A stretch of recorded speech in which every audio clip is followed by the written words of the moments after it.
ഇപ്പൊ തന്നെ കഴിയുവേ. നമുക്കേ മുടി കെട്ടാവേ. നല്ല സുന്ദരിയാവണ്ടേ? വിജയ് മോനെ, ഭക്ഷണം കഴിച്ചോ? കഴിച്ചു.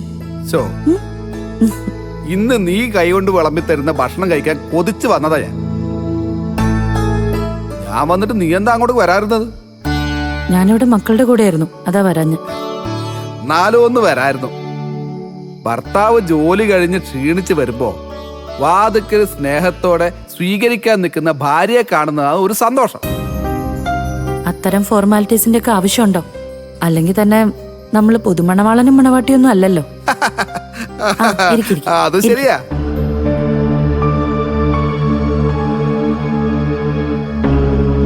എന്നാലും തന്റെ ചിരിച്ച മുഖം കാണുന്നല്ലോ എൻ്റെ ഒരു സന്തോഷം. അതുകൊണ്ടല്ലേ ഞാൻ പറഞ്ഞത്. അമ്മ ഭക്ഷണം കഴിച്ച ഉടനെ ഇങ്ങോട്ടേക്ക് വരും. അപ്പോ നീ നമ്മുടെ മുറിയിലേക്ക് വരില്ലേ? ഇല്ല. എന്താ വരില്ലെന്നു? വരില്ല. ഞാൻ എന്റെ മക്കളുടെ കൂടെ ഇവിടെ കിടക്കുന്നത്.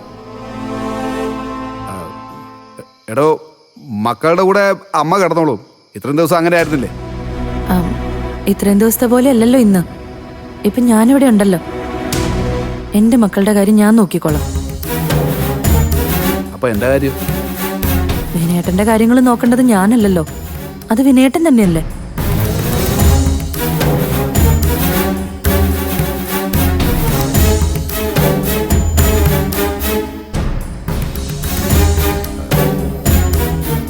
ചിരു, ഈ ഭർത്താവിന്റെ കാര്യം നോക്കേണ്ടതേ ഉത്തമയായ ഒരു ഭാര്യയുടെ കടമയാ.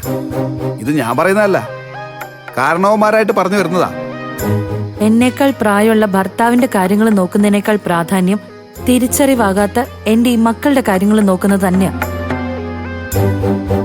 ഞാൻ ഏതായാലും എന്റെ കുഞ്ഞുങ്ങളുടെ കൂടെ തന്നെ കിടക്കുന്നത്. ഈ കുറച്ചു നാളുകൾ അവരുടെ അടുത്തുനിന്ന് ഞാൻ മാറി നിന്നപ്പോ തന്നെ അവരെന്നിൽ നിന്ന് ഒരുപാട് അകന്നുപോയി. അത് മാറ്റിയെടുക്കണം. എന്റെ മക്കള് പഴയതുപോലെ എന്നെ സ്നേഹിക്കണം. അതാ എന്റെ ആഗ്രഹം. ശരി, ഞാൻ തന്നെ നിർബന്ധിക്കുന്നൊന്നുമില്ല. എന്നാ പിന്നെ ഇന്നു മുതൽ ഞാനും നിങ്ങളുടെ മുറിയിൽ നിങ്ങളുടെ കൂടെയാണ് കിടക്കുന്നത്. എന്തേ, അതിന് കുഴപ്പമൊന്നുമില്ല?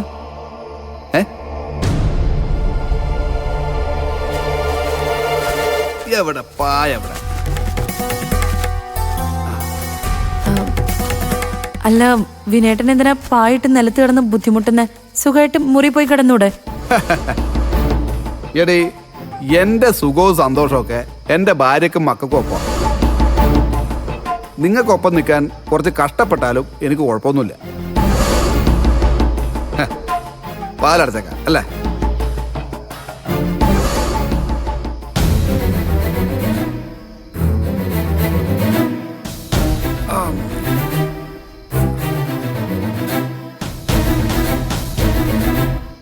അല്ല, രഘുവേട്ടനും അമ്മ ചേച്ചി വിളിച്ചായിരുന്നോ?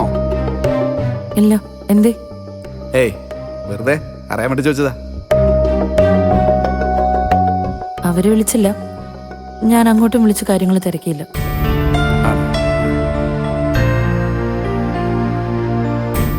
നമുക്കുറങ്ങാം. അല്ല, വിജയ് മോനെ എന്റെ അടുത്ത് കിടത്തിക്കൂടെ? കുഞ്ഞുറങ്ങി, ഇവിടെ കിടന്നോട്ടെ. ആണോ? നമുക്ക് കിടക്കാം, പിന്നെ കളിക്കാം. മതി, ഇനി രാവിലെ കളിക്കാം. ബാ ബാ ബാ ബാ. എനിക്ക് അതിങ്ങ് താ, അമ്മയ്ക്ക് താ. ഉറങ്ങണ്ടേ? ബാ, ബാക്കി രാവിലെ കളിക്കാം കേട്ടോ. രണ്ടെണ്ണത്തിനെ കൊണ്ടുള്ള ശല്യം ഞാനെന്തൊക്കെ ചെയ്യും ഞാൻ.